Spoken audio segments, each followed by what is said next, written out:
Good morning and good afternoon. Welcome to another episode of Before Coffee. It is our Friday news dump. It's the day where we cover all the news before the weekend so you don't have to worry about it. You can go blissfully unaware of what's happening over the weekend. Just have a good time because we're telling you everything that's going to happen, and it has happened. This is Before Coffee, the father and daughter comprehensive news of Planet Earth podcast, where we start the show, we look up our stories 10 to 15 minutes before the show starts, and we haven't had any caffeine. So, let's get into our headlines for today's Friday news dump. Today on Before Coffee, downhill skier Tereza Nova woken from medical coma 4 weeks after crash in training. Scientists perplexed to see wild fish recognize specific divers. It was like they were studying us. And it's Roger for the United States, where a grand jury recommends Alabama Police Department be immediately abolished. Europe braces for a new Germany in February 23rd's elections on Sunday. Also, we're going to talk about deep vein thrombosis, as NBA star Victor Wembanyama will miss the rest of the season. Dancehall legend Beanie Man returns to U.S. after a 10-year visa ban. It's important to have that access. And it's National Sticky Bun Day. So get up off your sticky buns and celebrate. It's Friday, February 21st, 2025 on Before Coffee.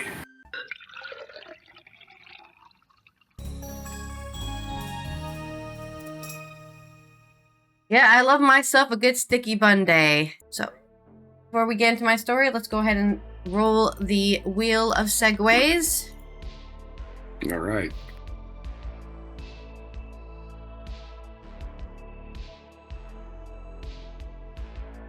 I need you to give me a mixed metaphor. Oh, okay. It's your new challenge. Let me get my metaphor mixer out.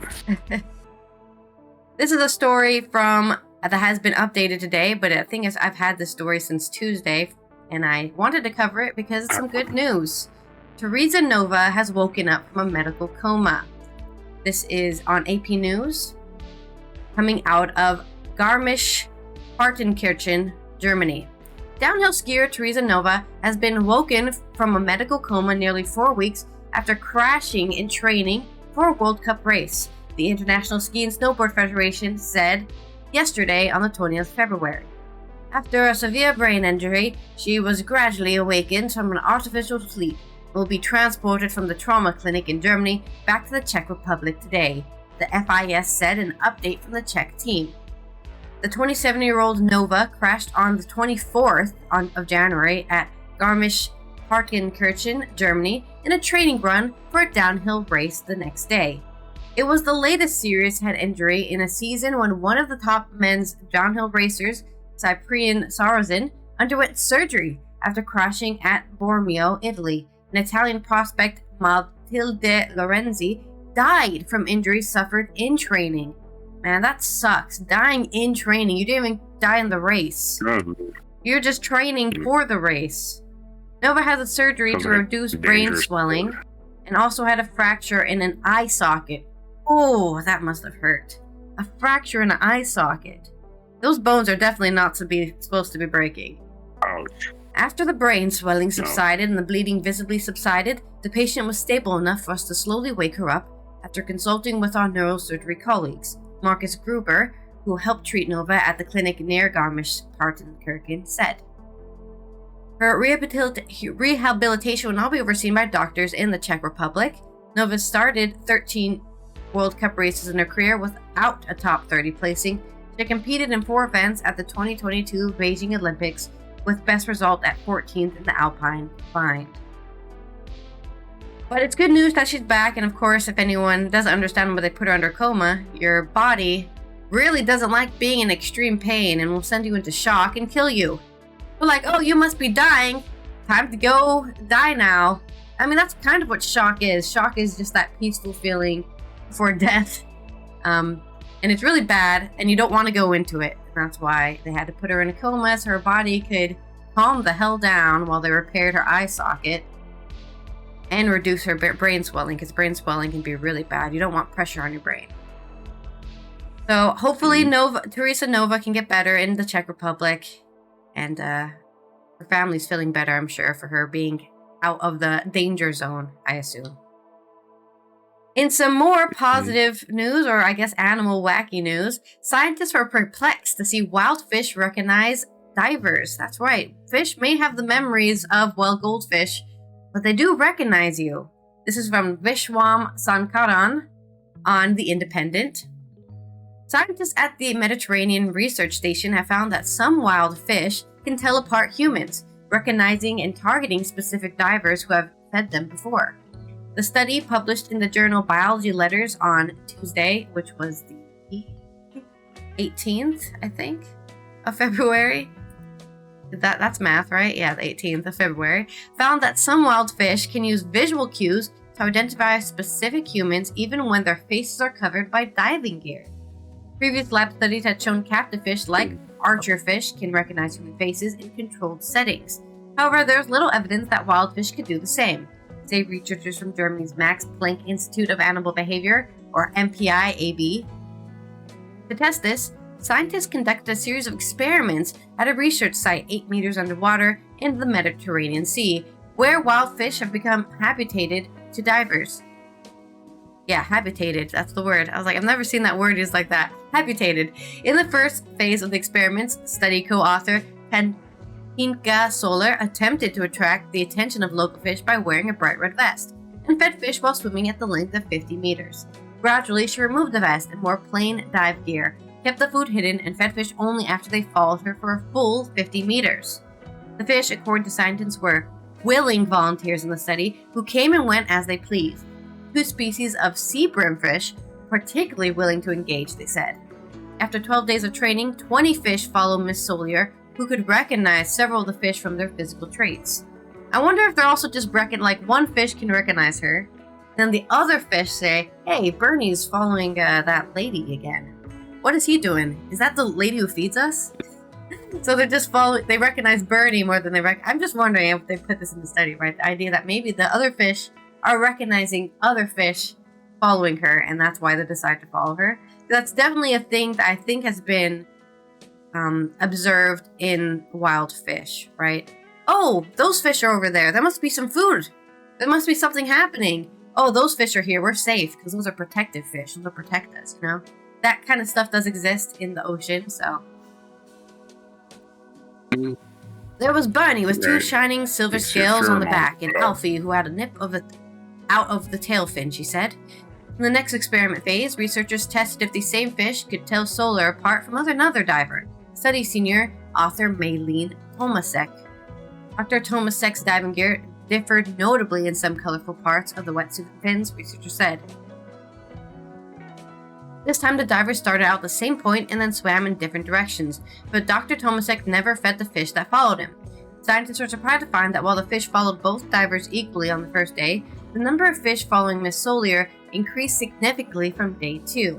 Researchers have focused on 6 fish out of the large group to study individually and found that they showed strong positive learning curves. The findings suggest that fish were conscious of both divers and tested each other to learn that Katinka produced the reward at the end of the swim. However, when scientists repeated the experiment wearing identical diving gear, the fish were unable to discriminate them, they say. I mean, that makes sense. If fish see other fish with, their patterns and stuff, and if the swim gear is like the fish scales, they're not going to know who they are otherwise. Based on this observation, researchers expect the fish associate differences in dive gear, most likely the color cues, with each diver. Almost all fish have color vision, so it's not surprising that the sea bream learned to associate the correct diver based on patches of color on the body, Dr. Tomasek said. We already observed them approaching our faces and scrutinizing our bodies. It was like they were studying us, and not the other way around. Yeah, of course, they're observing you. They're trying to figure out if you're dangerous or not. So, there you go. Maybe not a big revelation for me, but might be a revelation for some of you guys out there. Fish can identify you in the ocean. They remember who you are, or especially if you feed them. Hey, that's the guy who gives us free food. Get him! Right. And that's my stories. So, all right. So, I had to combine the two for your mixed metaphor. Hell yeah. The girl in the coma, she was sleeping like a log. At least she wasn't sleeping with the fishes. Indeed. So, that's some good news from there. They both fit too. It's crazy, huh? All right, let me roll the wheel for me. And then... And I got you a video. I sent you a video. So thank you. I also have to do a mixed metaphor. Okay. Oh, all right. Well, here we go. We got one story, so you're going to have to mix from one story. This is from abcnewsgo.com. abcnews.go.com. Grand jury recommends Alabama Police Department be immediately abolished. Ooh, what did they do? Let's find out. An Alabama grand jury has recommended that a city's police department be immediately abolished, finding there is a rampant culture of corruption, officials said Wednesday. While announcing the indictment of 5 of the agency's officers, including its police chief, 5 Huntsville police officers were arrested and charged amid a probe into the department, Coleman County District Attorney Champ Crocker said. The spouse of one of the officers was also charged, he said. This is a sad day for law enforcement, but at the same time, it's a good day for the rule of law, Crocker said in a press briefing on Wednesday. Crocker provided limited details on the case, though the investigation encompassed the department's evidence room and the death of a Huntsville dispatcher, 49-year-old Crystal Michael Willingham, who was found dead from a toxic drug combination at work.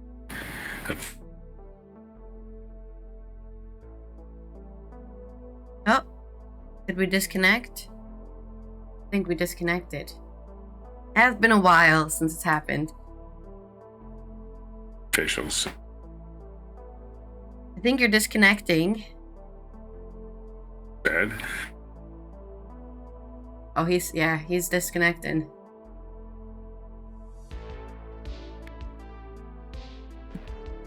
Yeah, I'm dead. All right, I think you're back. Did I start over? I guess just start that story again, because it... This is for the show. This is for the recorded version, I guess. We'll start over. This story...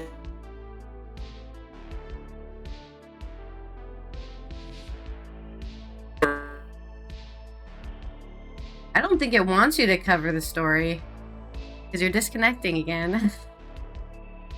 Is it me? Am I the problem? Or I was actually quite a ways in. All right, please.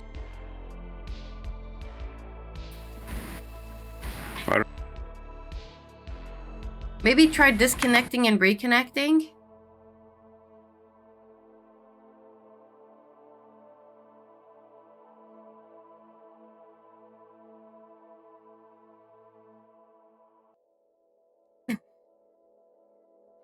Yeah, it's been a while since we've had any technical issues, so they're bound to happen. At least it didn't happen on my birthday.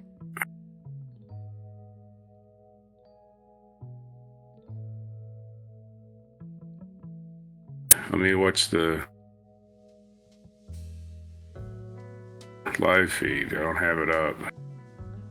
It's not about, well, it's not about that. I can tell you right now that you're not... Yeah, I can't hear you or see you or do anything. Well, I can see you. I'm hoping just reconnecting will fix it. Yeah, I don't know. As soon as you start talking is when it starts disconnecting you, so... Yeah, you're currently freeze framed right now. You're not moving.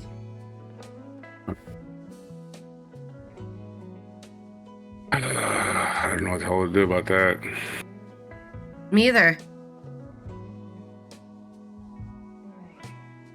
Maybe I should disconnect too. And then reconnect.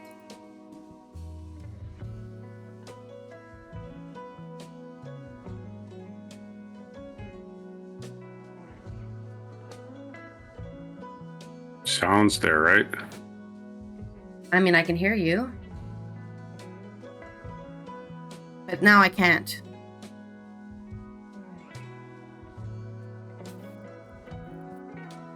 What about now? No. No. Maybe my camera. I'm hearing you right now. I don't know why that would... I don't know why you changed your camera angle. Well, you saw me change my camera angle, so it must have been something. Am I there? Yeah, I see you right now, but I don't know if it's gonna hold. That's all. So. Well, I'll start reading, I guess. Okay. All right, so let's try this again. This is from abcnews.go.com. Grand jury recommends Alabama Police Department be immediately abolished. An Alabama grand jury has recommended that a city's police department be immediately abolished, finding there is a rampant culture of corruption, officials said Wednesday, while announcing the indictment of 5 of the agency's officers, including its police chief. 5 Huntsville police officers were arrested and charged amid a probe into the department, Coleman County District Attorney Champ Crocker said. The spouse of one of the officers was also charged, he said. This is a sad day for law enforcement, but at the same time, it's a good day for the rule of law, Crocker said in a press conference briefing Wednesday. Crocker provided limited details on the case, though the investigation encompassed the department's evidence room and the death of a Huntsville dispatcher, 49-year-old Christopher Michael Willingham, who was found dead from a toxic drug combination at work. What the hell? I think they were tapping into the evidence room, tapping into the drugs in the evidence room. The Coleman County grand jury found that the Huntsville Police Department has failed to account for, preserve, and maintain evidence, and in doing so has failed crime victims and the public at large, making the evidence unusable. The grand jury further found that Willingham's death was the direct result of the Huntsville Police Department's negligence, lack of procedure, and general incompetence and disregard for human life, Crocker said. None of the defendants were charged in Willingham's death, Crocker said, though the unfettered access that a lot of people had to the evidence room is the basis of the dispatcher's death. We can put 2 and 2 together here. Yeah. The most concerning things that we discovered in this process is that the Huntsville Police Department's evidence room was not secure. Crockett said that Willingham was given access, like a lot of other people, to the evidence room, including on his last day of work. The dispatcher died on August 23rd, 2024, with the cause of death determined to be a combined toxic effects of fentanyl, gabapentin, diazepam, amphetamine, carisoprodol, and methylcarbamol, which is a mouthful. He really had a mouthful of drugs. Anyway, yeah, wow. What the hell? Drug cocktail is what you call that, right? Your mixed metaphor right there. And the manner of death was determined an accident, according to the state medical examiner's autopsy report. He had to take that many drugs. That's a hell of an accident. When asked if Willingham may have been exposed to fentanyl, that was not kept in a secure place, Crocker said. Nothing was secure about the evidence room, and when Mr. Willingham was discovered, there was evidence in his office. A municipal judge entered an order on Wednesday calling for an audit of the evidence room, Crocker said. Not a judge is going to get all the drugs. Among those charged are Huntsville Police Chief Jason Shane Marlin, who was charged with failure to report ethics crime and tampering with physical evidence, Crocker said. Officers Cody Allen Kelso and Jason Scott Wilbanks were charged with computer tampering, tampering with physical evidence, conspiracy to commit a controlled substance crime, and use of an official position for personal gain, Crocker said. Officer William Shellnut, his name is Shellnut. Okay. Officer Andrew Shellnut was charged with tampering with physical evidence, Crocker said, and having the name Shellnut. Eric Michael Kelso was the reserve officer, and his wife, Donna Reed Kelso, were charged with unlawful distribution of controlled substance, conspiracy to unlawfully distribute a controlled substance, Crocker said. The distribution charges were not based on a distribution of anything within the evidence room, and they are accused of distributing certain drugs to other individuals, including some of other defendants. Yeah, they were just regular street dealers. That's what they were.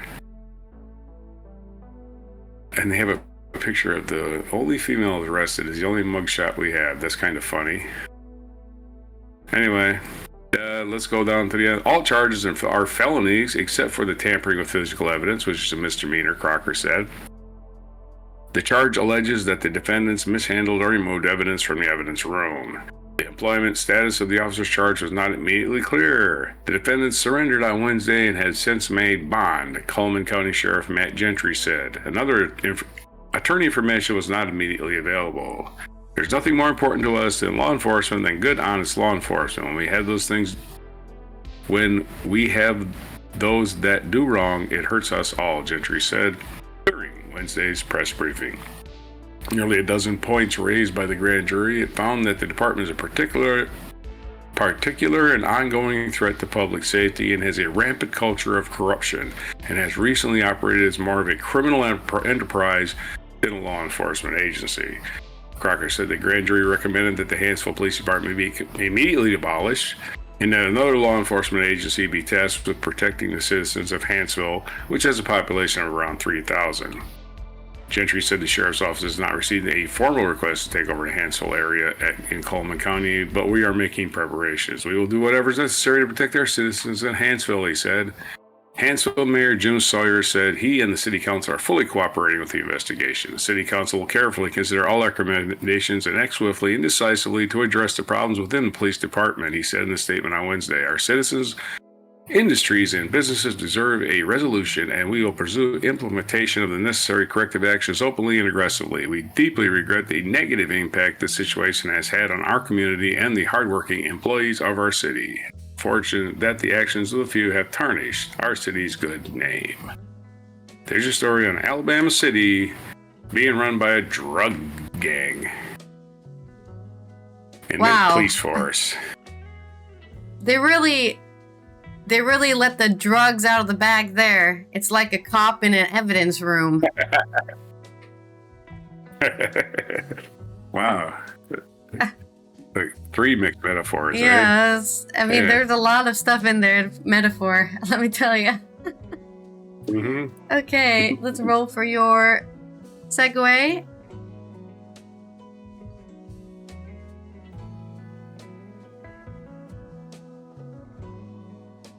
You must give me an accurate metaphor or simile. All right. Okay. Or allegory.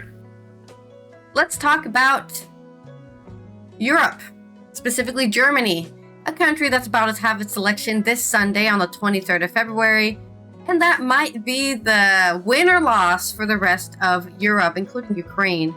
This is from Nick Alipour on Eurocitive, coming out of Berlin. The most attentive spectators at Germany's many pre-election party conferences were easy to miss. While leaders courted the cameras on stage, European diplomats discreetly mingled with the crowds that gathered in the Berlin area on successive weekends to rubber stamp lead candidates and manifestos. One week, observers might have spotted the British ambassador to Berlin at the City Cube Conference Center talking to the lead MP on foreign policy, or the Social Democratic Party SPD. The next, they may have stumbled across a representative of the Portuguese embassy queuing for a coffee at the Green Party conference at the same venue. Europe has been nervously watching the election campaign of the continent's biggest economy, whose importance at a time of global upheaval can hardly be overstated. The world doesn't stop spinning with everything that is going on in America, the first 100 days of Trump, and even the European budget, one European diplomat told Eurocitive. Europe needs to have someone to engage with in Germany. For Germany's neighbors, it may be reassuring that the country's officials seem to be aware of their responsibility to Europe. Well, that's good. I'm glad they're aware of their responsibility. They should have been aware earlier because they're going for government office, but okay. With 4 leading parties all campaigning on distinct visions for Germany's future role in the European Union. The most likely outcome of Sunday's ballot would see Berlin play a more muscular role on the European stage, if at the risk of stepping on some toes. I mean, go for it, dude. At this point, I can't say anything. The Netherlands does not have a military. Even if we were to recruit the entire population, right? There's only 7, maybe more than that, maybe 13 million people living in the Netherlands. You know, all those people are not adults, so it's not a huge army that you could make here. So we really need a big country like Europe, like Germany, like France, to get ready to defend our borders, because I have a bad feeling we might need to. It would certainly be a contrast to the last 3 years. German observers have watched in horror as the country went from purportedly leading the free world under Angela Merkel to becoming an also-ran under Scholz. If the Chancellor ever made a splash in Brussels, it was because of a botched relationship with Emmanuel Macron, the other half the EU's Franco-German engine, and the unilateral measures in a moment of crisis. At other times, his unruly three-party coalition has been so hopelessly divided that it derailed the EU's legislative process or failed to agree on any position at all in Brussels, the infamous German vote. And of course, that's also why we're having this election, because he got a vote of no confidence back in December, or was it November? And that's why we're having this election, because they're currently running with no majority. Frustration over this is rife among Scholz's rivals, especially his coalition partners, the Greens, who have been blamed by extension for what they see as the Chancellor's failures. At the start of the campaign, when journalists at the background briefing pressed Robert Habeck, the leader and candidate of the Greens, on the central narrative of his campaign, his answer was clear: a strong focus on Europe. Scholz's mixed record on Europe was also preferred campaign target of election frontrunner Friedrich Merz, a former MEP who has vowed to introduce proactive leadership style that prioritizes coordination and ends Germany's European speechlessness. Of course, Merz is famous for partying with the AfD, giving them some leeway, which is bad because the AfD are right-wing Nazis without the word of Nazi. Like, they can't call themselves Nazis. It's actually against the law to say the word Nazi or be Nazis. And they wouldn't ever call themselves that because they would actually be illegal to exist. They would not be allowed to be a party. But they are Nazis. Don't get that wrong. While the campaign was hardly more than Europe-focused than usual, Merz and Habeck notably tried to set themselves apart from Scholz on Germany's leadership in the EU. Noted Johannes Lindner, director of Jacques Delors Center. European topics gained slightly more traction with Donald Trump's moves on Ukraine and tariffs. His moves. More like his complete I don't even know the word to use for what's going on. Capitulation.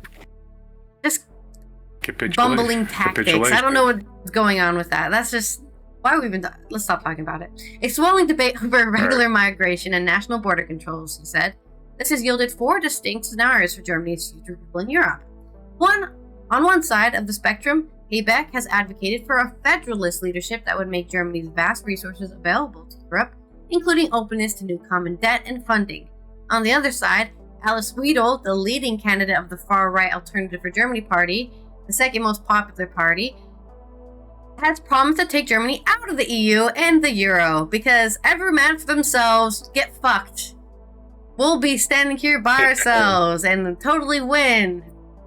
You guys, we don't need you guys, we need ourselves. Between the two, Merz promises of a new pan-European leadership style, but explicitly defends national policy interests. Meanwhile, Scholz stands for a status quo in which the EU is hardly front and center. He didn't even mention the EU once, said one European diplomat after the Chancellor's keynote speech at the SPD's election conference in January. But the choice and Europe's fate ultimately lie in the hands of German voters. So you better be fucking voting. If any German's watching this and you're not voting, shame on you. What are you doing? It's so easy to vote in Europe. It's not like America where you have to have an address and a license. Just don't vote for the Nazi. Yeah. It's like, as usual, and it's quick too. At least I've never voted in Germany, but I do know people who vote obviously here in the Netherlands, and it's so quick. It's like, I'm gonna stop by, 10 minutes, I'm done. You know, you don't have to wait in line for 50 hours because it's the only polling station in the Tri-County area, okay? So there's plenty of polling stations, plenty of places to go vote in the EU. American South. Yeah. So I don't want to hear any Germans not voting. It's very important that you do. As usual, the EU was low on the list of the most pressing issues for the electorate, with only 1% seeing it as a priority matter, according to a YouGov poll. Of course, this might be boomers who are, dying in the next few years. So, well, why do I care about the EU? I live in Germany. Yet they are mostly aligned with the vision and likely winner Merz. I so hope. I will cry. According to a survey commissioned by a European Movement Germany EBD, most voters back Germany's EU membership and want the bloc to do more, rather than less, to boost Europe's defense, border security, and competitiveness. Unlike Habeck, however, they do not want Germany to lend more of its spending power to the bloc and are divided about further enlargement. Merz's Christian Democrats are cautious about both. Yeah, but I just don't. I wish Haybeck would win, but I know they're not going to. So, and I don't feel like Schultz has any chance because he's already had the vote of no confidence. I don't even know why he's running again. He should just. Somebody else should have taken over, and then maybe they would have had a better chance. Mertz's promises is that his government will bring new European momentum to areas like security and competitiveness through stronger European cooperation and strengthened single market, says Lindner. Merz has underlined his appetite for leadership, he noted. Whether he will succeed will depend on his ability to form a stable, two-party coalition at home and to coordinate closely with EU allies, Lindner has added. It's not a given. Merz's appetite can translate into a lack of consideration. On migration, Merz has championed a Germany First policy that involves permanent border controls and the rejection of all asylum seekers that enter from neighboring countries, which would all but undermine Europe's cooperation on borders and migration. It's that or Nazis, though. That unfortunately, Germany is on the same kind of point that the US was, which is you have to choose the lesser evil here, because it's either Merz's slightly light Nazi or full Nazi, and I don't want Germany to go full Nazi. Nobody wants that again. Well, they're not going to let Leon scum out after their Treasury Department, like the United States did. But I mean, Leon scum or Apartheid Clyde has already been buttering up the current leader of the AfD, saying that she's the future for Germany. So she's all blushing at him, or gonna have one of his 15 million children he's abandoned. The opponents have compared this unilateral. I'm just a reminder, Musk has a lot of abandoned children. This unilateral approach to Clint Eastwood, Hayback, and Viktor Orban Schultz, with the Chancellor accusing Merz of burying Europe. Not to mention that some EU allies dreaded the prolonged period of German dominance under Angela Merkel during the sovereign debt crisis of the 2010s. But for now, Germany's neighbors seem satisfied that Merz has name-checked their priorities. There are signs that the key players in Germany are prioritizing the right issues, such as security and competitiveness, said Sweden's ambassador to Berlin, Veronica von Danielsson. Above all, she cares that Germany will regain its footing soon. We hope this new government will be formed as quickly as possible, she told Versative. We have so many common interests and so many common challenges, and no time to wait. So let's get excited for elections. I know you guys love elections around here on Before Coffee. We love voting. I love voting and paying my taxes. That's my I should get that as a tattoo. I love voting and paying my taxes. But let's hope we'll find out on Monday on Mucking Fun Day how the results, or the possible results of the Sunday's election coming up. If you're German, please vote. I don't care what you're doing. There's no excuse. It's literally 10 seconds out of your life, usually. And that's it. That's my long, drawn-out story on the election in Germany. Elections lately have been like boxing matches. Mm-hmm. Where one side just hitting below the belt constantly. Yeah. There's your metaphor. Now on to the story. Only my second story. It hardly seems possible. Anyway, let's spin the wheel. All right, you're right. Let's spin the wheel.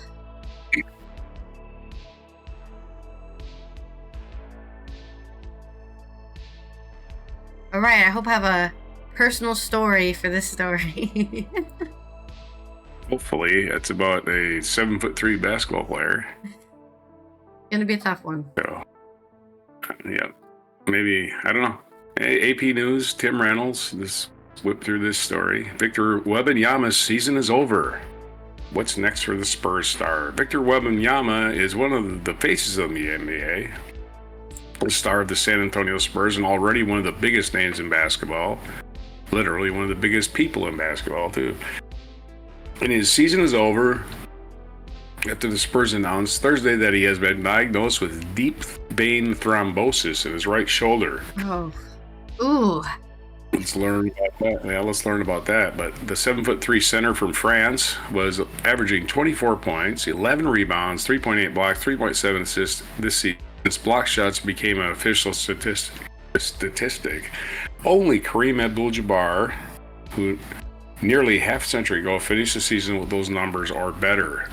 Some questions and answers about Wembanyama's situation. What is deep vein thrombosis? By the Mayo Clinic's definition, deep vein thrombosis, or DVT, occurs when a blood clot forms in one or more of the deep veins in the body, usually in the legs. The Spurs say Wembanyama was diagnosed with DVT in his right shoulder, and doctors will now work to determine how and why that happened before coming up with a plan for treatment. Among the major risks of DVT, clots breaking loose, traveling through the bloodstream, and reaching the lungs. That does not appear to have happened to Wembanyama, at least based on diagnosis the team provided Thursday. How will Wemby be treated? Well, doctors who spoke Thursday to the Associated Press, none of them involved in Wembanyama's treatment, said it is virtual certainty that the French star will be prescribed blood-thinning medication to address the clot. The long-standing thinking was that athletes who participate in contact sports like basketball should not play while on blood thinners or anticoagulants because of the risk of bleeding. However, an article published Thursday by the American College of Cardiology, hours before the news about Wembanyama broke, said playing competitive sports may not be reasonable for athletes receiving full anticoagulation or partial anticoagulation. Anticoagulation, there's your word for the day. In short, it's not good. The Spurs are not currently in the playoff. In short, it's not good. The Spurs are not currently in the playoff picture and face an uphill fight just to get into the play-in tournament, and now we'll have to finish the season without their best player, which is not a good... I don't think that's a bad news, because now not only do they get probably one of the best future stars if he continues to play after this season, they're going to get a high draft pick because they're not making the playoffs, so they can get another great young player. San Antonio still has talent. Chris Paul, Harrison Barnes, and newly acquired De'Aaron Fox are a formidable veteran trio, but everything is built around Wembanyama. But they're still not winning, so I don't know if that's really a great strategy, right? Maybe they ought to diversify. And the Spurs will be without their biggest star while also missing the franchise leader. Coach Greg Popovich had a stroke in November and has been away from the team for nearly an entire season. What does this mean for the NBA? The league's MVP for each of the last 6 years has been a player born somewhere other than the U.S. Is likely to ascend to 7 this season, with Canada's Shy, we just call him SGA, Shai Gilgeous Alexander, the stellar Oklahoma City guard, and Serbia's Nikola Jokic, the 3-time MVP from Denver, expected to be the favorite. Don't forget, they always leave Giannis out of this. But it robs the league of one of the brightest stars for the stretch run. Everything Wembanyama does is huge news in France and San Antonio, and he's already one of the league's most popular players. And the Spurs had made a play. If the Spurs had made the playoff run, his star would have only shined brighter. Why can't he win the NBA award now? The league is in the second year of what was commonly called the 65-game rule, which basically means a player has to appear in at least 65 games to be eligible for most end of the season awards like MVP. He wasn't up for MVP. He was up for Defensive Player of the Year though. And this also applies to Defensive Player of the Year, which Wembanyama was a favorite to win. He was played in only 46 games, meaning he will not be in the NBA's ballot for the trophy when the voting is conducted in April. Wembanyama won Rookie of the Year last season. If this situation happened then, he still could have won the rookie honor. That one doesn't fall under the 65-game minimum policy. Yeah, because rookies sometimes just don't get in games. So there's your story on deep vein thrombosis. Any thrombosis is not good. No. Because it can get to your brain, get to your lungs, get to your heart. It can do a lot of damage. It's a blood clot. And that's exactly why in my personal story today, I take every few minutes, well, I say every few minutes, every ad break I have, I make sure to get up, stretch my legs, and, or at least, even if I don't get up, all right, I like, when you're sitting down, you can pull your butt up, right, your pelvis up. You can really stretch those glutes, and that really gets the blood flowing all the way to your toes without having to get up if you can't get up, right? Just doing that is good for getting your blood flowing and not getting those clots stuck. You don't want deep vein thrombosis. So I definitely don't want it, especially when I get older, because it will happen to a lot of us, especially millennials. When we're 80, we're going to all get it because we have probably had the most sedentary lifestyle of all generations ever. unfortunately. So get out there and make sure you're taking your I don't know, even 1 minute stretch is enough to get your body flowing. I take niacinamide, which is it's one of the B vitamins. It's kind of like tanning pills, but what it does is it opens up your capillaries. Yeah, I mean that's what my asthma medicine does. Yeah, so it supposedly prevents clotting because it gives your blood more places to go. Yeah. But you gotta be careful because if you already have a clot and you open it up to push into your heart, you'll die. So. That's true, but your heart doesn't have any. Your heart doesn't have any capillaries, so it's not even a problem. Yeah, but it also turn you orange. Anyway, spin the wheel. Spin the wheel. Let's spin the wheel.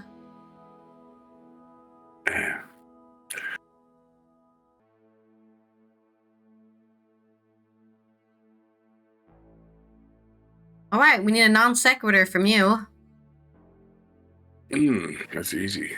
Okay. As we talk about Beanie Man, who's returning to the U.S. after a 10-year visa ban. This was from Natricia Duncan in Kingston, Jamaica, on The Guardian. The dancehall legend Beanie Man has been a global superstar since the 1990s, winning both a Grammy and a British MOBO Award. But for more than a decade, he was unable to enter the United States. What the hell? He's not a terrorist, or is he? No, I don't think he is, because now he's able to. So it was a particular triumph this week to find himself on U.S. soil as a guest of honor at the governor of the U.S. Virgin Islands mansion after finally securing a visa for people with extraordinary abilities in arts. Beanie Man describes the moment as a high point in his career, telling The Guardian that the 10-year ban excluding him from one of the biggest markets for Caribbean music has been disastrous for his career. The work in the United States is different from the work in Europe, or the work in Africa, because you can go to Africa about 1 to 2 times a year, but you can't go to America every week because you have 50 different states plus territories, he said. You can do 4 or 5 shows in New York. You can do upstate New York. You can do Manhattan. You can do Queens. You can do Brooklyn. You can do the Bronx. So it's very important for any artist to have that access. The U.S. Virgin Island Governor Albert Bryan Jr. said, "It was awesome to meet the man that livened plenty of dance halls for me. Welcoming him to the Virgin Islands was a special pleasure, not only for the privilege of meeting him, but the joy I know his music brings to people." His attorney, Bridget Bennett, dubbed the reggae visa lawyer after winning a string of complex U.S. immigration cases for Jamaican musicians, said no clear reason was ever given for Beanie Man's visa refusals. So the thing is, he tried to go into the U.S. with the visa, and they would just refuse him, and they wouldn't say why. Because I know some people might not experience, some people might experience this, but there are countries that you need to actually get prior approval to enter another country.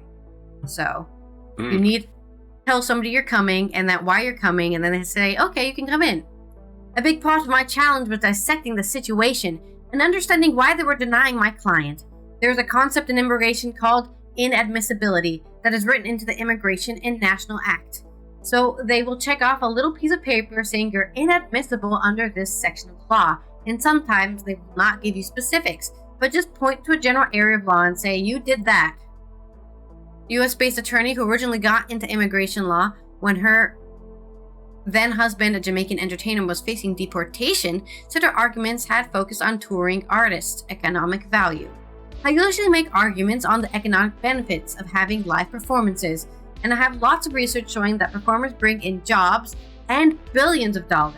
The tours generate a lot of benefits for the US. I also talk about cultural enrichment, she said. Oh, we don't want that anymore. Don't you know we're anti-DII now? Cultural enrichment? No, let's all be the same robotic people who don't feel joy in life and work at our, not even 9 to 5, it's going to be 9 to 9. It's 9 a.m. to 9 p.m. working for our overlord, the oligarchs. Enrichment, we don't need that. We need to get down to the bottom line. For Beanie Man, real name Moses Anthony Davis, the visa ban was just the latest hurdle among many he has encountered in his music career, which started when he was just 7 years old. Wow, started young. As a child, he had a severe stutter, but he discovered that it disappeared when he sang. I think that's pretty common, actually. I think that's what they did for, George II? The King's Speech, that movie. I'm pretty sure he was practicing getting rid of his stutter by singing.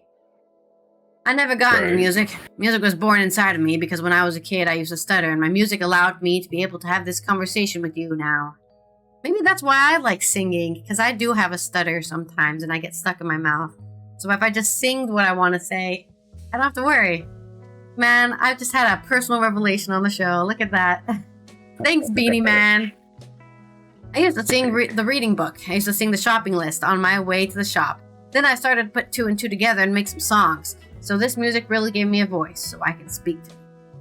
At 7, Beanie Man won his first music contest. By 8, he had put on his debut single, Too Fancy. And at 10, he released his first album, The Invincible Beanie Man, the 10-year-old DJ wonder. That's at 10 years old. That's crazy. An incident in 1991 might have torpedoed his career when he performed a song about green arm, a smelly armpits, at an event honoring Nelson Mandela, who was visiting Jamaica. I remember that day and the time like it was today, said Beanie Man, allowing that the choice was a mistake. I sang the wrong song at the wrong time and I got booed. So I decided that would never happen to me again. From there on, I became the man I am today. I just push forward, non-stop, just pushing forward right through.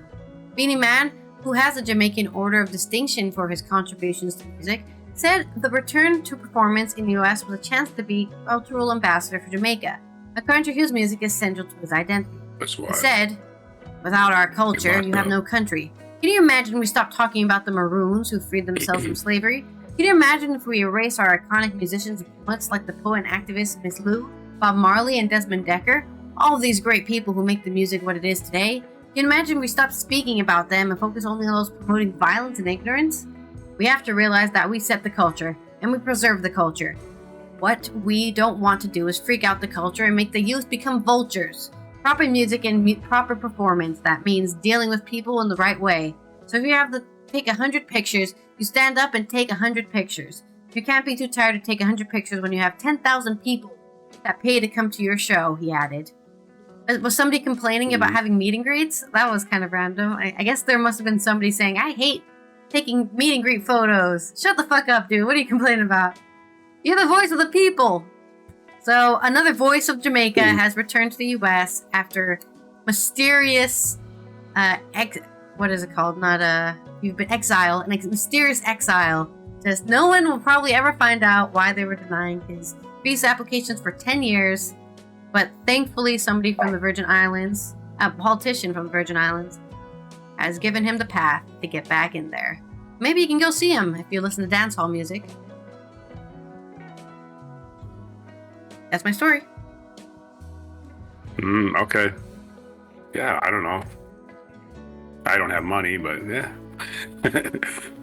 Well, my non sequitur is beans. I like beans. I like a bean salad or a beans on toast. Bean soup. Yeah, beans are great. Beans, a magical fruit. All right, there's your non sequitur. Spin the wheel. Okay, let's spin the wheel. He is a beanie man, so kind of related.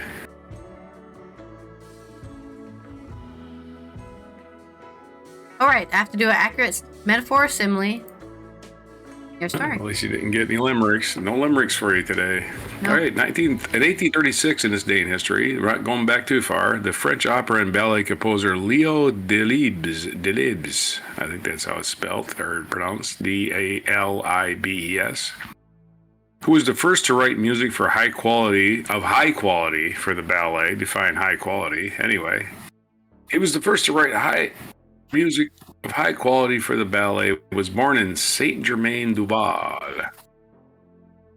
1848, the Communist Manifesto, written by Karl Marx and Frederick Engels, was first published. The pamphlet became hugely influential, so the Communist Manifesto was first published this day in 1848. 1866, American Lucy Hobbs Taylor became the first woman to earn a doctorate in dentistry. Well, you went to the dentist yesterday, so that's kind of topical for you. Yeah, interesting. Yeah. 1876, abstract sculptor Constantine Brancusi was born in Romania. In 1885, the Washington Monument was dedicated on the grounds of the mall in Washington, D.C., the giant phallic symbol of America. In 1893, Spanish musician Andres Segovia, who is considered the foremost guitarist of his time, was born.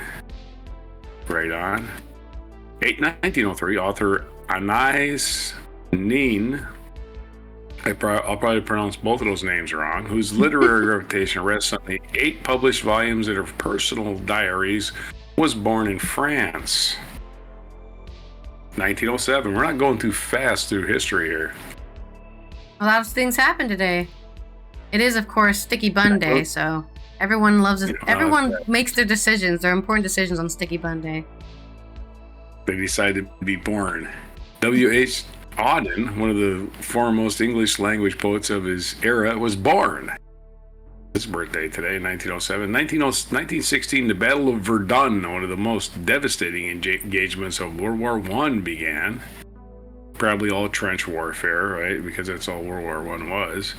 1921, Raza Khan, later Raza Shah Pahlavi, overthrew the Qajar dynasty in Iran and made himself the Shah of Iran. So that's what happened on this day in 1921. 1925, as we slowly trudge through history, the American weekly magazine The New Yorker began publication under Harold W. Ross. 1936, American lawyer and politician and the first African American congresswoman to become from the Deep South. Barbara Jordan was born in Houston, Texas. So it's her 89th birthday. She's not around anymore. 1972, U.S. President Richard M. Nixon paid the state visit to the People's Republic of China, ending a 21-year estrangement between the communist country and the United States. Nixon trying to take everybody's mind off that he's a crook. 1995, American businessman and adventurer Steve Fawcett became the first person to fly solo across the Pacific Ocean in a balloon. It was the first of his many aviation records. I think he died in the air. Pretty sure. I may be thinking of somebody else. 2018, American evangelist Billy Graham died at the age of 99. His large-scale preaching missions, known as crusades and friendships with numerous U.S. presidents, brought him to international prominence at the age of 99. Religious guy dying, got to be 99, so good for him. Some of you didn't get to be 99. This is our featured event. On this day in 1965, Malcolm X was assassinated. Malcolm X, who articulated concepts of racial pride, black nationalism in the United States, was assassinated this day in 1965 and became an ideological hero. After the posthumous release of the autobiography of Malcolm X, I think he was a hero way before that movie. I don't know what the heck they... He was a hero of the people before he died. Or got assassinated. He was a controversial person, let's say, at the time of his assassination. I mean, I know a fun fact about that, which is that both Malcolm X and Martin Luther King were actually very close in ideology towards the end of both their lives. They kind of met in a middle ground there. And they could have maybe found the right answer, maybe not the right answer or the correct answer, but a right answer to the plight. Well, their lives, and then they were both killed.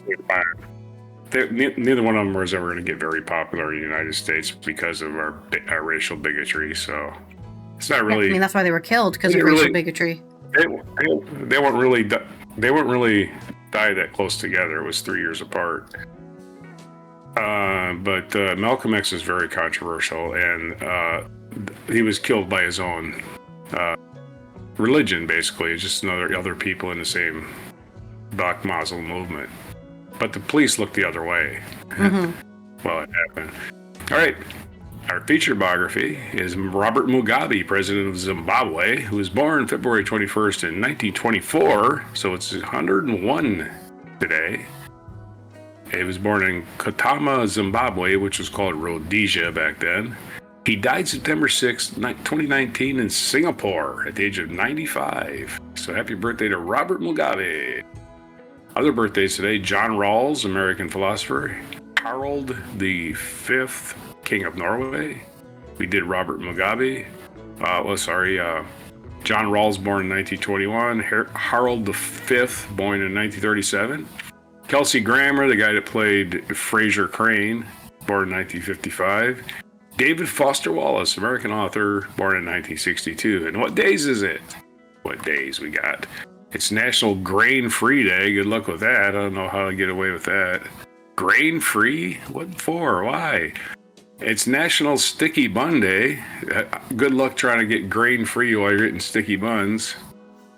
It's National Boiled Peanuts, so boil your nuts. Don't forget to boil your nuts. And it's National Caregivers Day. What better way to give care to somebody than to boil their nuts? So those are all your days for February 21st. They're all your news, all your nonsense, all of our stupid gags. For this day, February 21st, 2025. February 21st, 2025 on Before Boiled Peanuts. Well, you know what they say. A boiled peanut is like a good friend. They don't say that. But I don't. Well, they say it now. They say it now. Boiled peanut's like a good friend. I don't know if I've ever had a boiled peanut. Actually. I'm not sure about that. Sounds truly awful. Yeah. Sounds truly awful. But I guess just big like in a friend. Georgia. Wait a minute. Yes. Okay.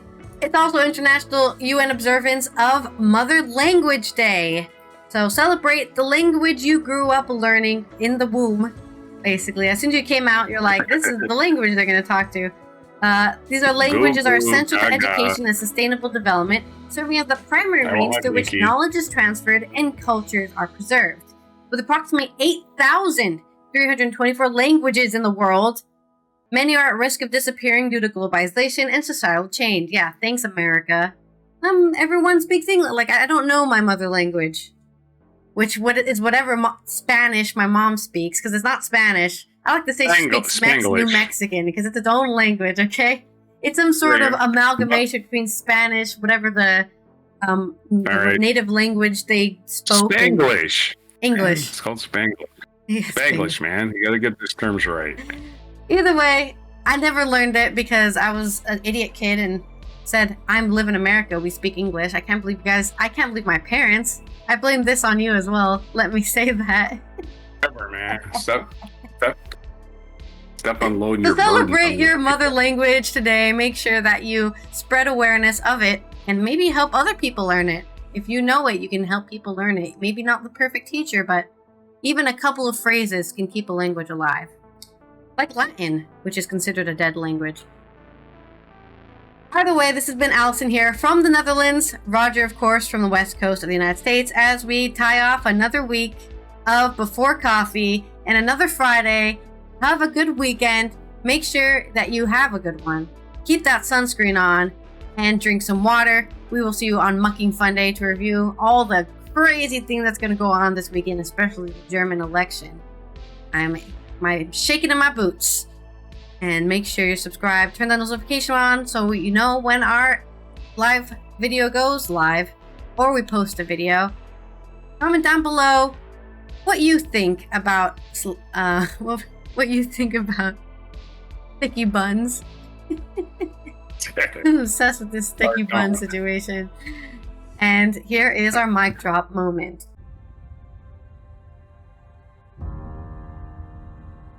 Rest in power, as they say.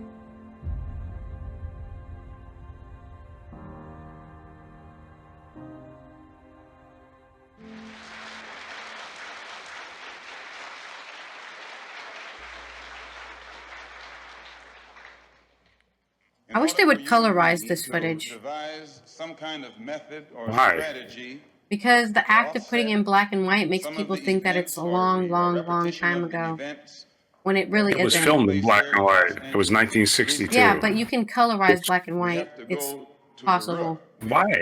It doesn't matter.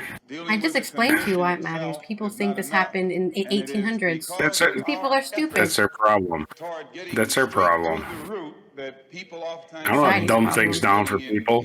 I don't want to dumb things down for people. It's not about dumbing it down. It's by making it more accurate. It is. No, it isn't. That's letting them think that color film and color. Never mind. Pointless talking about it.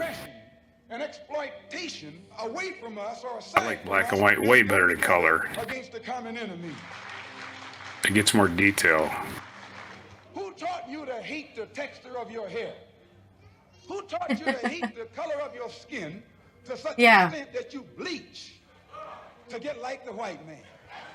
Who taught you to hate the shape of your nose and the shape of your lips? Who taught you to hate yourself from the top of your head to the soles of your feet? Who taught you to I used to feel this way about my own skin color. Who taught you to hate the race that you belong to? So much so that you don't want to be around each other. No, before you come asking Mr. Muhammad, does he teach hate? You should ask yourself, who taught you to hate being what God gave you? The saddest thing about prejudice is how it affects young people and children. And I, for one, as a Muslim, believe you make broken people into adults. If he were made to realize how black people really feel and how fed up we are without that old compromise and sweet talk. Stop sweet talking him. Tell him how you feel.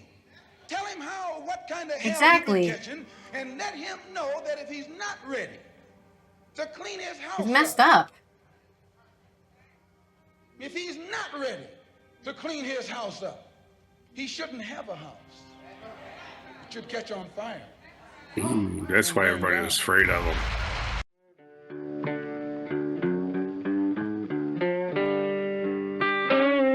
Be sure to hit the like, subscribe, and notify buttons, and follow our other channels, Toxic Alley, History of Gravy, and Scratchy Old Records.